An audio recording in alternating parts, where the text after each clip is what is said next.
강혜신의 오늘의 미국.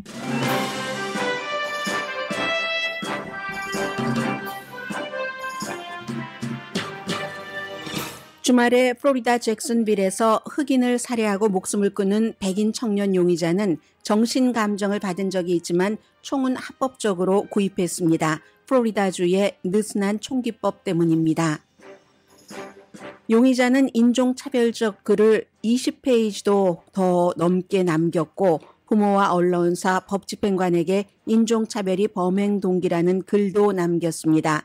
플로리다 주지사가 피해자 모임에 등장하자 야유를 받았고 바이든 대통령은 미국의 백인 우월주의를 허용해선 안 된다고 말해야 한다. 이런 연설을 하지만 인종 혐오자가 목적을 갖고 총을 잡으면 막을 길이 없습니다. 바이든 대통령은 마틴 루터킹 목사의 I have a dream 연설 60주년을 맞아 쓴 기고문에서 미국은 특정 인종이 잘 살려면 다른 인종이 망해야 한다는 제로섬 게임이 아니라 모든 인종이 잘 살 수 있는 신이 주신 포텐셜을 갖고 있는 나라라고 강조했습니다. 열대성 폭풍 이달리아가 허리케인으로 강해지면서 플로리다주로 다가가고 있습니다. 플로리다주에 비상사태가 선포됐습니다. 조지아주에서 머그샷을 찍은 뒤 오히려 힘을 받아 710만 달러 머그샷 상품을 이틀 동안 판 트럼프 전 대통령이 오늘은 공화당 의회에 바이든 대통령을 탄핵하라고 압박합니다. 그러나 공화당 소속이어도 일부 정치인들은 주저합니다. 트럼프 전 대통령의 선거 개입 기소 케이스 재판 날짜가 3월 4일 시작할 예정이라고 오늘 담당 판사가 밝혔습니다. 미국인의 77%는 바이든 대통령은 재선되기에 나이가 너무 많다고 생각합니다. 4살 차이인데도 트럼프 전 대통령에 대해서는 나이가 너무 많다고 생각하는 미국인은 약 반 정도입니다. 샌프란시스코의 한 식당이 무장한 경관의 손님으로서의 출입을 금지한 뒤 경찰 노조와 논쟁 중입니다. 중국과 러시아의 동맹 강화, 미국과 아시아의 동맹 강화 과정과 결과에 세계가 주목합니다. 현재는 미국이 러시아로부터 유럽을 방어하면서도 동시에 중국을 억제하는 실질적 조치를 효과적으로 진행 중이라는 평가입니다. 한국을 포함한 다른 나라들은 이제 모두 미국과 중국 사이에서 선택을 해야지만 되는 위치입니다. 여러분 안녕하십니까? 오늘의 미국 강예신입니다. 지금 미국의 모든 케이블 뉴스, 탑 뉴스는 워싱턴 DC에서 열리는 트럼프 전 대통령 1월 6일 의사당 폭동 사건과 연관이 있는 재판 날짜죠. 잭 스미스 특별검사가 선거 결과를 뒤집으려고 했다 하는 혐의로 기소한 그 재판이 3월 4일에 시작할 것이라는 해당 판사의 발표를 오늘 탑뉴스로 보도록 하고 있습니다. 날짜가 뭐가 그렇게 중요한가? 날짜는 상당히 중요합니다. 이 케이스에 있어서 그 부분은 이제 오늘의 미국 조금 뒤에 광고 들으시고 나서 전해드리겠습니다. 그리고 보니까 사람의 그 표정은 곧 마음인 것 같네요. 제가 월요일 아침에 여러분 안녕하십니까? 주말 잘 지내셨습니까? 이렇게 인사를 하려고 마음을 먹었는데 너무 머릿속에 여기저기에 딱딱한 뉴스들로 가득 차 있으니까 주말 인사도 못하고요. 이렇게 뉴스를 시작을 했습니다. 언제나 사람들을 초대해서 이제 주말이면은 대접하고 같이 먹고 즐기고 하는 걸 좋아하시는 분들 계시죠. 그래서 교회에서도 스몰 그룹 가운데서도 어떤 집에 가면은 그 집에서 진정성 있게 손님 오는 것을, 교우들 오는 것을 반기기 때문에 그 집에 가면 부담이 없다라고 얘기하시는 분들이 많습니다. 아마 52살의 앤젤라 미셸 카, 이분이 우버 운전기사셨는데요. 여자분이고 그렇게 사람들 초대해서 가족들, 아는 사람 함께 먹고 이렇게 즐기는 것을 좋아하셨답니다. 그분이 달러 제너럴 스토어 앞에서 흑인이라는 이유만으로 젊은 백인의 총에 맞아서 숨졌습니다. 토요일 대낮에 있었던 일입니다. 앤젤라 씨는 한 번도 자신에게 총을 쏜 젊은 백인을 본 적이 없습니다. 흑인입니다. 숨진 앤젤라 씨요. 그냥 흑인을 혐오하는 한 백인 청년이 총이 있어서 앤젤라 씨를 쏠 수 있었고 앤젤라 씨는 토요일 낮에 그때 이제 친구를 이 제너럴 달러 스토어에 내려주고 그리고 차 안에 앉아 있다가 말 그대로 변을 당한 거죠. 우버 드라이버니까 친구를 달러 제너럴 스토어에 데려다 주고 차 안에 앉아 있었는데 11발 맞았습니다. 그러면 생전 보지도 못한 사람을 피부 색만 보고 11발을 쐈다. 이건 당연히 인종 혐오죠. 그리고 그가 이제 엄마 아빠와 같이 살고 있었습니다. 플로리다주 잭슨빌에서 토요일 대낮에 1시경에 일어난 사건을 말씀드리고 있습니다. 이 잭슨빌에서 한 40마일 정도 떨어진 곳에 살고 있었다고 하죠. 딱 특정해서 잭슨빌을 간 겁니다. 이 잭슨빌이 전체 인구의 30%가 흑인이기 때문에 100만 명이 좀 안 됩니다. 97만 1000명 정도가 인구인데 그러니까 거기를 간 겁니다. 그래서 11발을 쐈고요. 스토어에 들어가서 2명을 살해했습니다. 29살의 흑인 청년 스토어 직원이었습니다. 19살의 청소년이죠. 역시 달러 제너럴에서 일하던 소년이었습니다. 이 소년은 도망치다가 총에 맞아서 숨졌습니다. 전부 3사람 흑인입니다. 21살의 용의자 라이언 크리스토퍼 팔머터. 일부 사람들은 나가도록 했다고 하네요. 그런데 이제 그 나간 사람 가운데는 백인도 있고 다른 인종도 있었던 것 같습니다. 분명히 목표를 정해서 총을 쏜 사람이 흑인이라는 것. 그리고 이 부모가 경찰에 이 사실을 알렸습니다. 왜냐하면 사건을 저지르기 전에 아들이 아버지에게 텍스팅을 했다고 하죠. 어디에 나의 말하자면 주장을 담은 글이 있다. 하나는 언론사, 하나는 법집행관, 하나는 어머니 아버지. 그래서 이제 부모가 고민을 했겠죠. 아들이 이런 일을 한다고 하니까. 30분을 기다리다가 경찰에 신고했고 경찰이 현장에 갔을 때는 이미 사건은 벌어졌습니다. 이 청년은 이 달러 제너럴이라고 부모에게 얘기하지는 않았을 확률이 높습니다. 그 전에 달러 제너럴을 가기 전에 0.5마일 정도 떨어진 아주 유명한 흑인 대학교 에드워드 워터스 유니버시티에 들어갔답니다.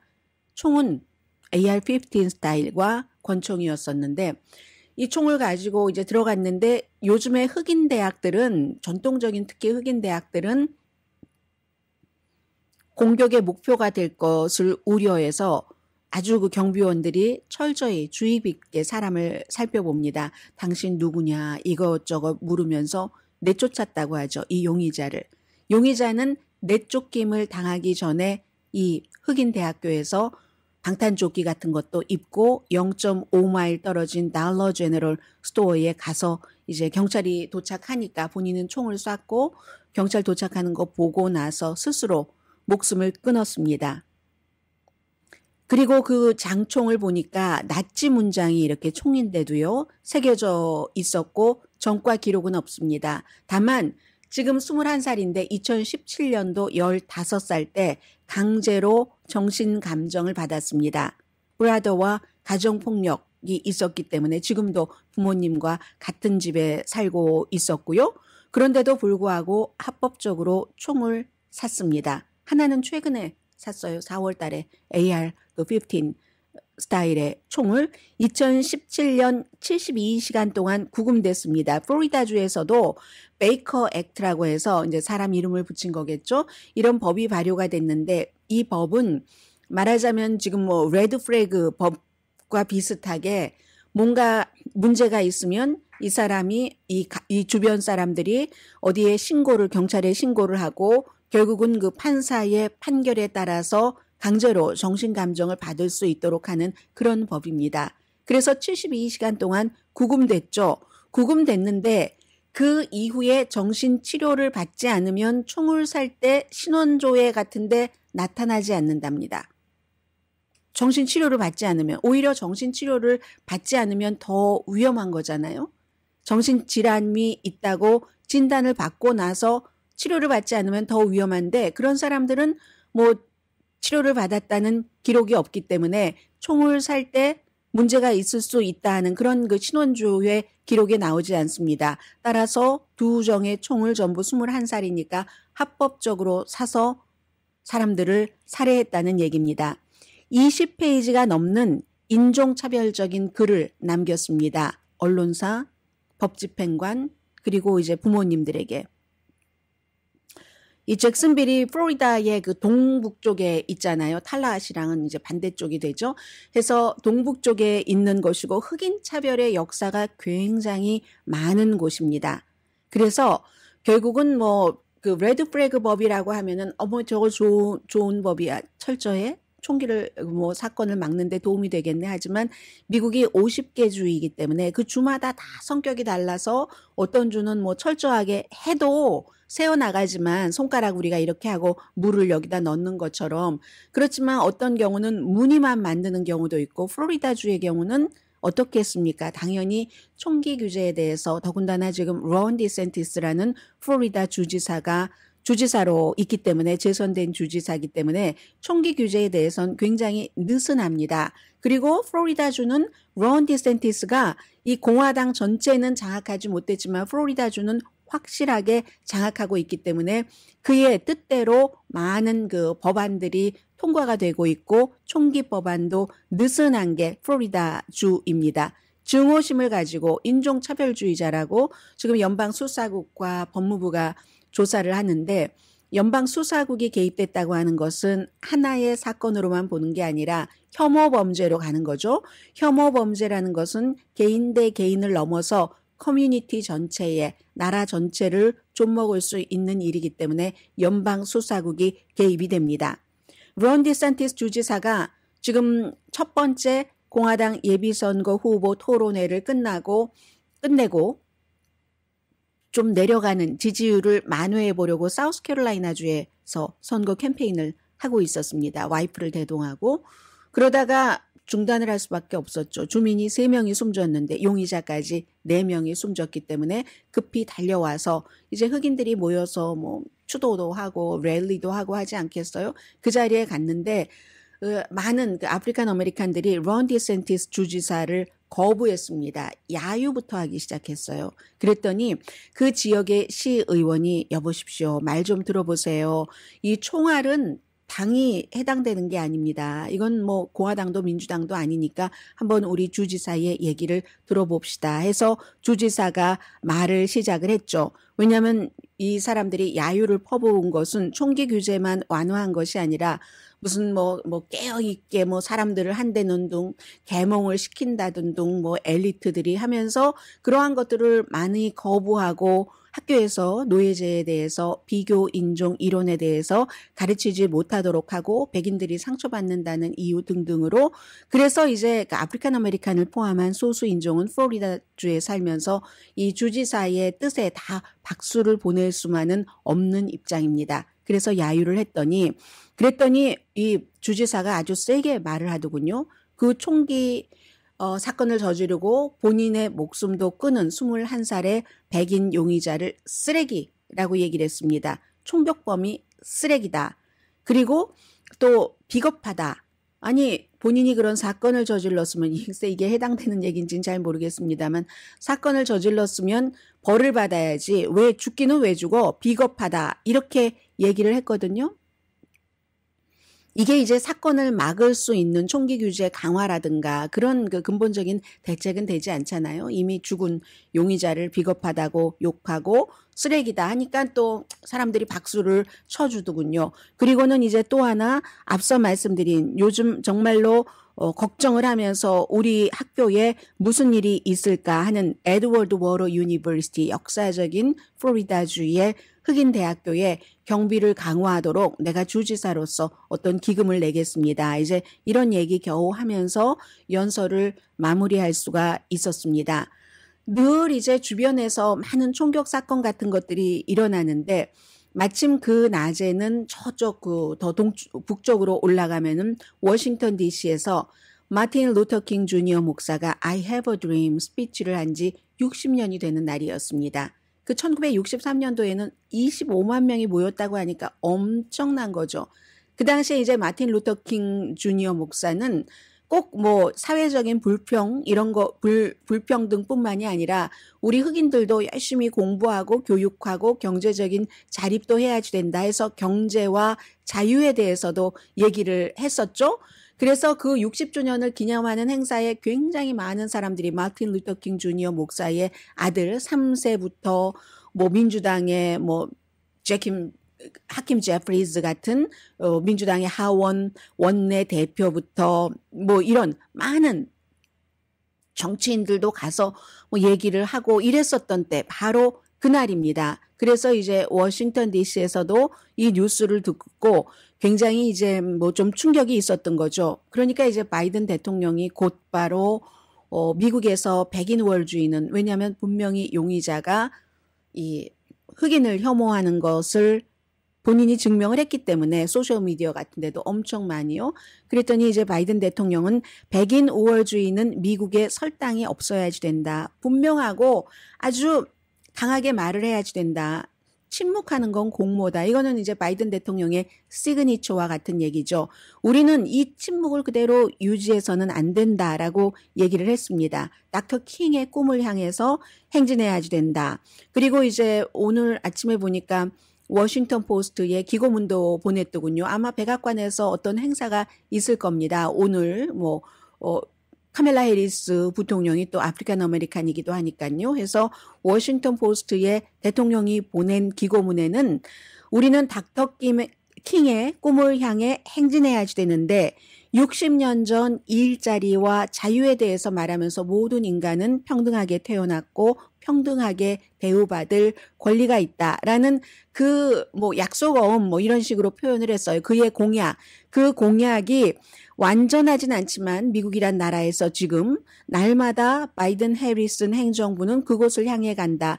트리클 다운 경제는 안 된다. 여긴 또 상당히 캠페인적인 것들이 들어갔더군요. 부자에 대한 세금 감면이라든가 기업에 대한 세금 감면. 이게 그들을 감면을 해준다고 해서 트리클 다운 아래까지 내려오지 않는다. 이런 것들 쭉 얘기를 하고요.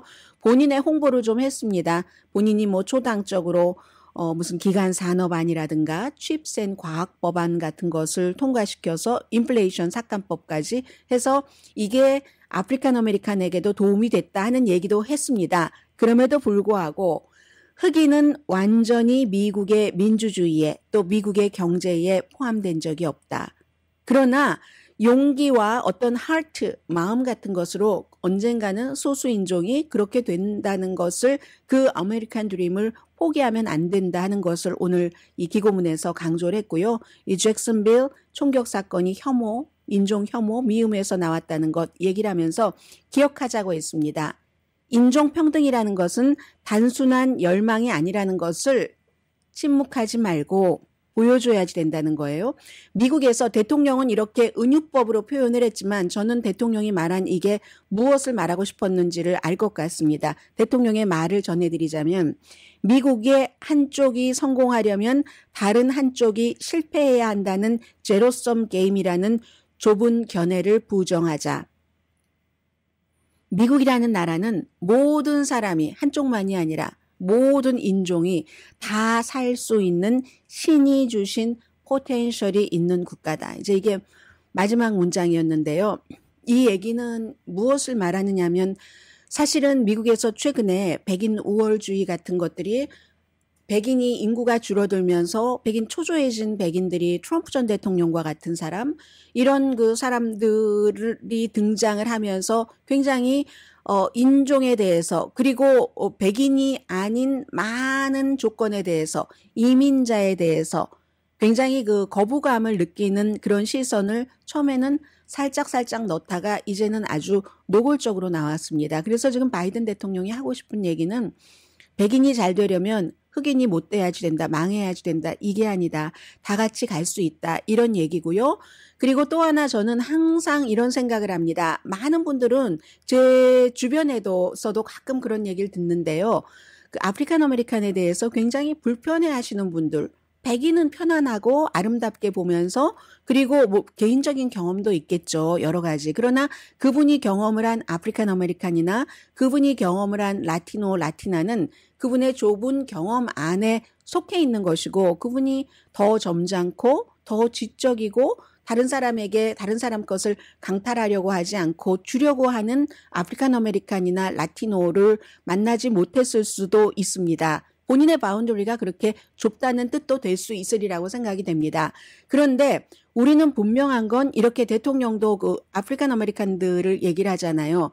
트리클 다운이 그 사람들에게는 안 된다고 얘기를 했는데 소수 인종인 코리안 아메리칸들은 지금 인구 숫자가 너무 작아서 무슨 혐오 범죄다, 인종차별이다 할 때 코비드 때 반짝했지만 그렇지만 거기에 막 인종차별, 백인과의 어떤 그 인종적인 구분에 확실하게 늘 클리어리하게 구분이 되진 못합니다. 그런데 우리는 먼저 이렇게 예를 들어서 강하게 표현하면 투쟁이고 아니면 바이든 대통령처럼 좀 부드럽게 표현하자면 포기하지 않고 계속 아메리칸 드림을 이루려고 하는 그런 사람들의 노력과 때로는 충돌이요. 백인들과의 엄청난 충돌 같은 것에 우리 소수 인종인 코리안 아메리칸들은 트리클 다운 돼서 혜택을 받고 있다. 그러니까 무조건 살색이 검다고 그리고 뭔가 그들의 특징, 본인들이 경험한 소수의 특징만을 가지고 다른 소수 인종을 비난하는 것은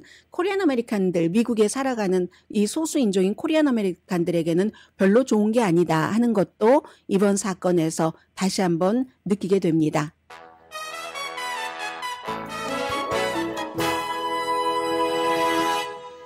잠시 뒤에 이 트럼프 전 대통령이 절차는 다 빼고 빨리 바이든 탄핵하라 라고 오늘 아침에 주장하고 있네요. 잠시 뒤에 그렇게 될까요? 되지 않을까요? 잠시 뒤에 뵙겠습니다.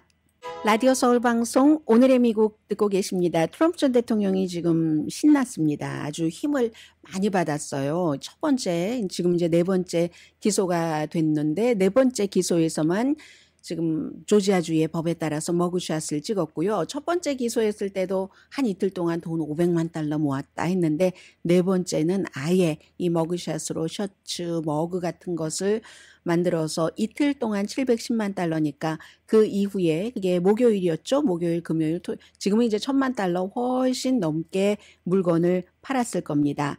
그랬더니 더 이제 분명하게 힘을 받은 거죠. 트럼프 전 대통령으로서는. 물론 아직 예비선거 기간입니다. 본선거와는 예비선거가 완전히 성격이 다르긴 하지만 오늘 트럼프 전 대통령이 어떤 소셜미디어에 오늘은 본인의 소셜미디어에 썼던데 뭔가를 글을 쓸 때 첫 번째 단어부터 끝 단어까지 전부 대문자로 쓸 때는 그만큼 강조하는 거잖아요. 탄핵하라. 바이든을 당장 탄핵하라. 바이든은 냉혈한 사기꾼이다.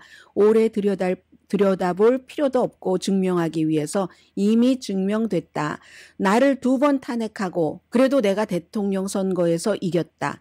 그리고 나를 4번 기소했는데 아무것도 아닌 것으로 죄도 없는데 바이든을 탄핵하든지 지금 당장 아니면 흐지부지 되고 말 것이다. 우리에게 이렇게 했는데 나에게 이렇게 했으니까 공화당이 바이든 대통령을 탄핵을 하라는 겁니다. 그리고 이제 계속 씁니다. 조금 더 나가다가 바이든은 탄핵을 한 번도 안 당했다. 나는 탄핵을 당했다. 똑같은 말을 반복해요. 이건 이제 트럼프 전 대통령이 굉장히 계산된 것일 것 같습니다. 나는 탄핵을 당했는데도 이겼다. 나는 아무런 미팅도 하지 않고 조사도 하지 않고 지체 없이 탄핵됐다. 미친 파시스트들과 막시스트들이 게임을 달리하고 있다. 그들이 미국을 파괴하고 있다. 마가 이렇게 전부 그 대문자로 썼습니다. 하원 공화당이 바이든 대통령을 탄핵하려고 몇 개월 준비를 했죠. 이제 그 한 이유는 헌터 바이든이라는 아들이 다른 나라와 사업을 한 것에 바이든 대통령이 도움을 줬다는 그런 얘기입니다. 그래서 케빈 맥카티 공화당 그 하원 의장이 팍스 비즈니스와 인터뷰하는 것을 보니까 지금 휴회 중이니까 9월 달에 우리가 바이든 탄핵을 추진할 수 있다라고 얘기를 했고 하원의 감시위원회도 바이든 가족의 비즈니스를 쭉 이제 그 조사를 했죠. 올해 하고 지금 휴회 중이긴 하지만 트랜스크립을요 전부 그 공개를 했습니다. 트럼프가 탄핵 2번 당한 유일한 대통령이고 상원에서 이제 공화당이 숫자가 있으니까 막아줬고 머그샷을 찍은 유일한 대통령이고 그럼에도 불구하고 이렇게 인기 있는 그 대통령 자당의 대통령이었었던 사람의 이 같은 주장에 대해서도 또 케빈 맥카티 하원 의장의 말에 대해서도 머뭇거리는 공화당들이 있습니다. 증거가 있어야지. 우리가 그렇게 조사를 해도 뭐 생각은 그렇지만 증거가 없잖아. 탄핵 본격적인 조사로 넘어가기 전에 우리는 그 일부 증거에서라도 뭐 예를 들어 헌터 바이든이 중국에서 돈을 벌었다, 우크라이나에서 돈을 벌었다 하면 바이든 대통령과 연결고리, 그러면 그렇게 얘기들을 하겠죠. 아니, 아들이 전화기 스피커폰으로 켜놓고 비즈니스 상대에게 우리 아버지 저기 있다, 부통령, 이렇게 얘기를 하지 않았는가. 그래서 그런 점에 대해서는 오바마 행정부에서부터도 계속 윤리적으로 문제가 있다 얘기를 해왔습니다. 그러나 이제 법적으로 또 바이든 대통령이 그걸 알고 아들을 도와줬는가, 이런 것을 증명을 해야 되잖아요. 바이든 대통령은 모른다고 하고. 그래서 이제 그 부분에 대해서 범죄가 있을 수 있다고 가정하는 것이 아니라 대통령 탄핵이잖아요. 그러려면 어떠한 범죄든지 명확한 증거가 있어야지 되는데 증거가 없다. 공화당의 네브라스카가 지역구인 아주 보수적인 지역이에요. 던 베이컨 의원이 얘기를 합니다. 그래서 이 부분은 탄핵, 처음부터 얼마 전에 그 여론조사 결과를 말씀드렸는데 점점 많은 사람들이 처음에는 아예 무슨 바이든이 그랬겠어 하다가 점점 그랬을지도 몰라. 그리고 헌터 바이든의 여러 가지에 대해서는 불과 뭐 한 달에 몇만 달러 받았다 뭐 했다 하는 건데도 뭐 바이든이 이게 뭐 몇백만 달러에 받았어까지 가잖아요. 아무런 증거 없이. 바이든은 그렇게 부자인 사람이 아닙니다. 그걸로 정치를 깨끗하게 했다고 내세우는 사람인데요. 그래서 구체적인 증거가 필요하다 하는데 탄핵 열차가 역을 떠나지 않은 것은 분명합니다. 그런데 제가 이렇게 뉴스를 점검하면서 보면은 시동 정도는 걸려 있다. 시동을 걸었다가 다시 끌 수도 있죠. 이거 뭔가가 내가 지금 잡 인터뷰하러 가야지 되는데 덜 가지고 왔네? 어머, 신발을 안 바꿔 신었잖아 하고 시동 끄고 다시 들어가서 그 신발을 가지고 올 수 있는, 공화당이 증거라고 말하자면 증거라고도 할 수 있는, 대체할 수 있는 단어를, 그런 것을 해서 시동을 끌 수도 있지만 일단 시동은 지금 켜진 상태다. 이 정도로 보시면 될 것 같습니다. 그렇기 때문에 그 아들에 대해서는 철저히 조사하고 처벌할 것 있으면 처벌을 해야지 된다. 이런 생각을 하는 사람들이 점점 늘어나는 것 같고요. 그리고 항상 트럼프 전 대통령에 대해서 최대의 적은 트럼프 전 대통령 자신입니다. 기소되기 시작할 때부터 여러 번 여러분들께 말씀을 드렸습니다. 선거 캠페인과 재판 일정, 지금 4가지 가운데서 오늘 하나만 말씀드리겠습니다. 막 혼돈되실 테니까요. 3월 24일에 재판을 시작한다. 이게 의사당 폭동 사건과 연관돼서 트럼프 전 대통령이 번연히 본인이 진 것을 알면서 바이든 대통령도 막 압박을 가하고 등등 해서 본인의 지지자들을 의사당으로 가게 하고 본인이 파워를 유지하려고 했다 하는, 전복하려고 했다 하는 선거 결과를, 그런 혐의로 특별검사 잭 스미스가 기소를 했죠. 3개 혐의였던가요? 그 기소한 기밀 문서는 40개고요. 해서 전체적으로 지금 91개 혐의로 기소가 돼 있습니다. 전부 재판을 그 선거 끝나기 전에 일단은 치러야지 되는 일정으로 돼 있어요. 그래서 이 특별검사는 1월 2일부터 1월 1일은 쉬는 날이니까 뉴 이어스 데이니까 이제 1월 1일도 얼마 남지 않았어요. 1월 2일부터 하자 했고 트럼프 전 대통령은 그 유명한 선거 다 끝나고 천천히 2026년부터 시작하자라고 했고 판사는 양측의 주장을 다 받아들이지 않고 3월 4일에 시작을 한다. 3월 4일이 어떤 날이냐면요. 이 타냐 S. 추칸 판사죠. 이 판사도 아프리칸 아메리칸 판사이기 때문에 다 이런 건 승부원제예요. 그래서 지금 트럼프 지지자들로부터 굉장히 공격을 많이 받고 있는데 이게 이제 그 3월 4일이면은 슈퍼 투스데이 하루 전날입니다. 트럼프 전 대통령이 재판정에 나가지 않는다 할지라도 이런 큰 재판이 시작되는 날 스트레스 없겠어요? 아무리 대단한 강심장이라 할지라도 이게 계속 4가지 케이스에서 계속 이렇게 얽혀 있는 겁니다. 그리고 대통령에 대해서 예를 들어 3번, 지난번 3번 기소를 할 때 머그샷을 안 찍게 한다던가 여러 가지 그 편의는 봐줬죠. 대통령으로서 편의라기보다 예우. 그런데 재판은 그렇지 않습니다. 미국이 입법, 사법, 행정이잖아요. 사법부는 사법부의 권위를 지키는 겁니다. 판사도 또다시 얘기를 했습니다. 재판 날짜는 피고입니다. 트럼프 전 대통령은 피고의 개인, 직업적인 여러 가지에 의해서 결정되지 않는다. 다른 피고와 똑같이 날짜를 맞춰야 된다. 트럼프 전 대통령에겐 이게 가장 큰 적입니다. 그 사이에도 좋은 것들도 있어요. 사람들이 지금 바이든 대통령이 78살, 선거 치를 때 80살이죠. 그리고 80살, 그리고 1942년 11월 20일생, 트럼프 전 대통령은 46년 6월 14일생, 4살 차인데도 사람들은 느낌에 트럼프 전 대통령은 굉장히 좀 활력 있어 보이고 그러잖아요. 그래서 트럼프 전 대통령이 그냥 나이가 다시 또 재선하긴 너무 많아 하는 사람은 50%밖에 안 되는데 바이든 대통령에 대해서는 77%가 재선되긴 나이가 많습니다. 라고 답변을 합니다. 공화당 89%. 생각보다 적네요. 90% 훨씬 넘을 줄 알았는데 민주당도 69%나 바이든 대통령이 대통령 재선을 하기는 나이가 너무 많다고 생각을 합니다. 그리고 바이든 하면은 사람들이 좀 느리다. 걷는 것도 느릿느릿 걷잖아요. 그리고 혼란스럽다. 혼돈을 자주 하니까 사람 이름도 그렇고 그 대신에 또 트럼프 전 대통령에 대해서는 삐뚤어졌다. 부패했다. 이렇게 딱 그 형용사를 떠올린답니다. AP통신과 노크 공공정책연구소에서 1165명의 성인을 대상으로 8월 10일부터 14일까지 여론조사를 했고 오차 범위는 3.8%포인트입니다. 제가 여러분들께 한 가지 말씀드리고 싶은 게 있는데요. 주말이면 제가 이제 한국에서는 미국 뉴스를 어떻게 보도하는가를 많이 모니터를 하거든요. 주말에 집에서 설거지하면서 청소하면서 이것저것 방송 듣고 보고 하면서 모니터를 하는데 그리고 또 미국에 살고 계시는 분들도 한국 것을 워낙에 많이 보고 계시기 때문에 제가 드리는 말씀입니다. 한국에서 미국을 이렇게 보도를 할 때 아무리 정치학자라 할지라도 미국 전문가다 할지라도 미국에서 살고 있지 않잖아요.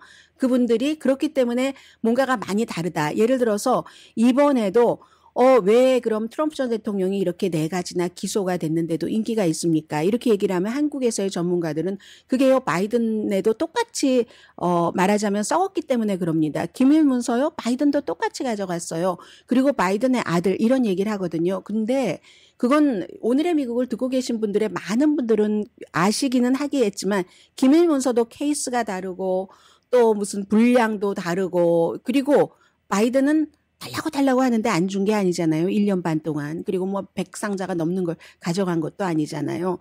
그리고 사업에 대해서도 그 액수나 이런 거 그리고 헌터 바이든이 후보가 아닙니다. 물론 아버지도 책임이 있다면 그걸 조사를 해서 증거를 내놓으라는 거잖아요. 굉장히 다른 것을 대입을 한다. 이런 것을 여러분들께 말씀을 드리고 싶고요.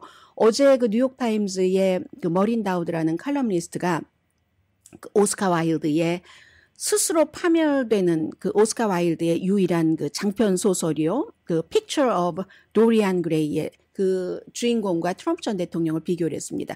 도리안 그레이가 젊었을 때 너무너무 미남이었던 거예요.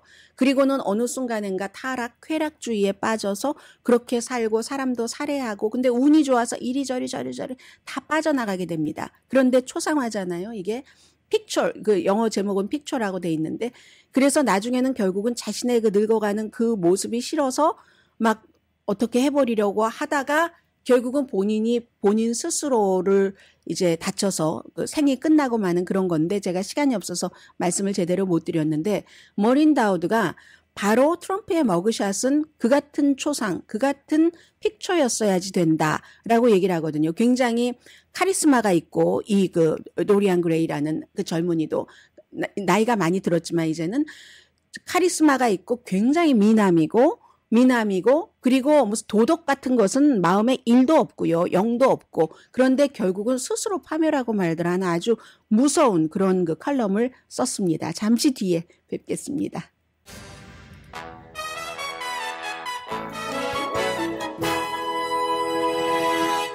라디오 서울 방송 오늘의 미국 듣고 계십니다. 샌프란시스코 식당이 무장을 하고 있는 경관의 출입을 금지해서 경찰 노조와 지금 소셜미디어에서 논쟁을 하고 있거든요. 오히려 식당은 사람에 따라 다를 수 있겠네요. 경관이 있으면 뭐 경찰차 같은 거 있으면 스몰 비즈니스 업주들이 좋아하시죠. 대체적으로는. 그런데 어쨌든 림스 캘리포니아라는 이 식당이 뭐 여러 군데가 있는가 봅니다. 저는 한 번도 가보지 않았어요. 인스타그램에 이제 올렸다는 거다라고 막 반말하고 있어요. 여러분께 막 반말을 하고 있어요, 제가. 이 식당에서 얘기하기를 총기 폭력이 늘어나는데 특히 유색인종, 젊은이, 성소수자를 대상으로 샌프란시스코니까 뭐 이런 말이 나올 만하네요. 이 총기 폭력이 늘어나서 우리 식당은 강한 규정을 마련을 했습니다. 우리 식당에는 총이 있어서는 안 된다. 누가 되었건. 이러니까 경찰 노조가 이렇게 되는 거죠. 경찰로서는 경찰이 경찰 복무를 할 때 복무 도중에 유니폼을 입고 있죠. 유니폼을 입으면 당연히 총을 차야 되잖아요. 그럼 총찬 경관이 유니폼을 입고 식당에 가서 음식 못 먹습니까? 경찰로서는 너무 당연한 반응이죠. 그럼에도 불구하고 이 식당에서는 우리는요, 경관을 거부하는 게 아니라 유니폼과 그 경관의 총을 거부하는 겁니다. 그게 그 말이라고 생각하기가 쉽지 않을까요? 그렇게 얘기를 하니까 경관들은 또 경찰 노조가 그걸 하지 않아요. 우리가 뭐 꼭 식당, 뭐 거기에, 경찰 차별을 하는 그런 그 식당에 가서 돈을 벌어주고 먹어야지 됩니까? 거기 가서 우리도 돈 안 써요. 대신 경찰 차별은 하지 마십시오. 이런 식으로 이제 소셜미디어에서 서로 싸우고 있고, 지금은 그 림스의 이 림스 캘리포니아라는 식당의 미션 디스트릭은 문을 임시로 닫았답니다. 언제 열지는 지금 나오지 않는다고 하고요. 식당이 이런 식당도 있네요. 그러니까 식당주가 굉장히 뭔가 나름대로의 생각이 있겠죠. 별로 이 식당주가 환영받지는 않을 것 같아요. 사람들 의견을 물어보면. 그리고 플로리다주 왜 이렇게 힘듭니까? 플로리다주로 허리케인이 지금 다가가고 있습니다. 아침에 제가 새벽에 출근했을 때보다도 지금은 열대성 폭풍인데요. 쿠바 쪽에서 이미 올라오고 있거든요. 플로리다 바로 밑이 쿠바잖아요. 이탈리아가 아니라 이달리아네요. 이달리아가 멕시코만 남쪽에서 지금 이렇게 가고 있는데 수요일쯤에 허리케인 3면은 뭐 바람 시속 115도 시속 115km 정도 115마일 정도 되잖아요. 그런데 이게 또 허리케인 4가 될 수도 있다고 얘기를 하고 있고요. 그 정도 되면 이제 치명적인 폭풍과 허리케인 3만 되더라도 폭우, 강풍 뭐 이런 거 다 함께 오는 거죠. 템파와 탈라하시가 서쪽이네요. 플로리다는 이렇게 빼쭉하게 이렇게 돼 있으니까 동쪽이 아니라 동쪽 저 끝에 잭슨빌이 있고 서쪽 저 끝에 그 플로리다 주도인 탈라하시가 있잖아요. 그 아래에 이제 템파가 있고 해서 서쪽으로 쭉 이렇게 지나간다고 하거든요. 그 팬핸들 일부까지 이미 영향권 안에 들어갔답니다. 그래서 비상사태, 주지사 바쁘네요. 총격 사건, 또 허리케인으로 해서 방위군도 지금 전부 1,100명이 대기를 하고 있고, 지금은 주의보지만 곧 경고가 될 가능성도 있고, 지난 몇 년 동안도 플로리다주에 항상 허리케인 오고 했었지만, 해수면이 90도까지 올라간 적은 없잖아요. 그렇기 때문에, 물론, 폭풍, 허리케인의 강도나 경로는 아주 변덕이 심해요. 바뀔 수는 있지만 이번에도 플로리다주에서 뭔가 지금까지보다 더 강하고 더 이상한 현상이 나올까 피해가 나올까 하는 것 때문에 여기를 지금 주목을 하고 있습니다.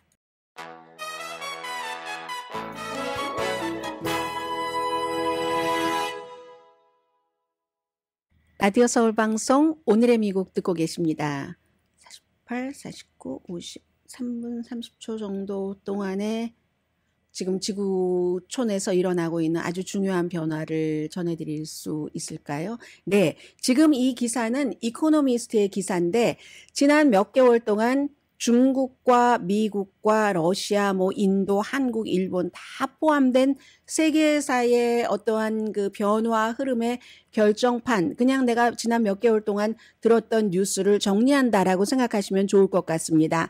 이코노미스트는 조 바이든이라는 미국 대통령이 미국의 아시아 동맹을 어떻게 변화시키고 있는가, 이런 큰 제목의 작은 제목은 미국은 러시아로부터 유럽을 방어하면서도 우크라이나 전쟁을 얘기하죠. 동시에 중국을 억제하기 위해 노력하고 있다. 그리고 그게 어느 정도 효력이 있는데 미래는 알 수 없다. 뭐 이런 얘기거든요.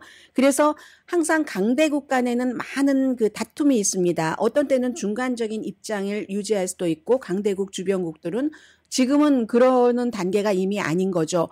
그래서 항상 한국에서는 어떠한 한국 정부가 조치를 취할 때 이렇게 해서 이렇게 해야지 하는데 그걸 큰 그림에서 보는 것도 조금 필요할 것 같고요. 우리는 코리안 아메리칸이니까 미국과 한국을 동시에 봐야지 되고 그렇습니다. 그래서 실제로 누가 이기고 있는가 하는 것을 적은 겁니다. 나렌드라 모디와 인도 총리와 시진핑 중국 국가주석이 브릭스라는 지난 주말에 중국, 러시아, 인도, 브라질 그리고 사우스 아프리카 이렇게 하고 6개국을 또 초대를 했잖아요. 뭐 사우디아라비아, 인도네시아, 이란, 유나이티드 아랍에미레이트 그리고 아르헨티나, 이집트를 초대를 해서 서구에 대응을 하겠다는 거죠. 그런데 여기에 대해서 미국은 태평양, 미국, 한국, 일본, 뭐 호주, 그밖에 필리핀 여러 또 작은 나라들 이렇게 해서 딱 하는데 누가 지금까지 이기고 있는가 이 얘기입니다.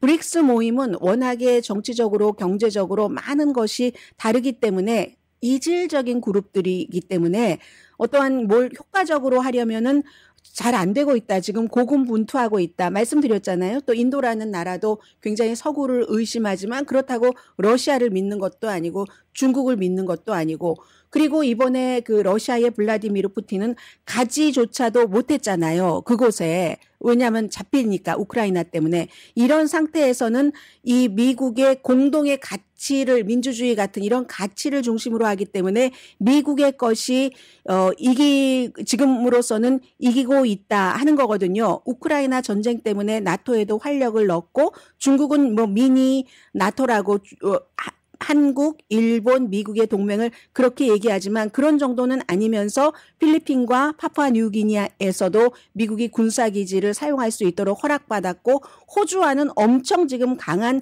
방위조약 같은 것을 만들었잖아요. 약점이 있죠. 그 약점은 바이든이 아직 그 오바마 시대에 해놨고 트럼프가 딱 없애버린 뭐 트랜스퍼시픽 이런 데에 재가입을 하지 않고 있고 그리고 이제 항상 모든 것은 지금 트럼프와 바이든의 2024년도 선거로 갑니다.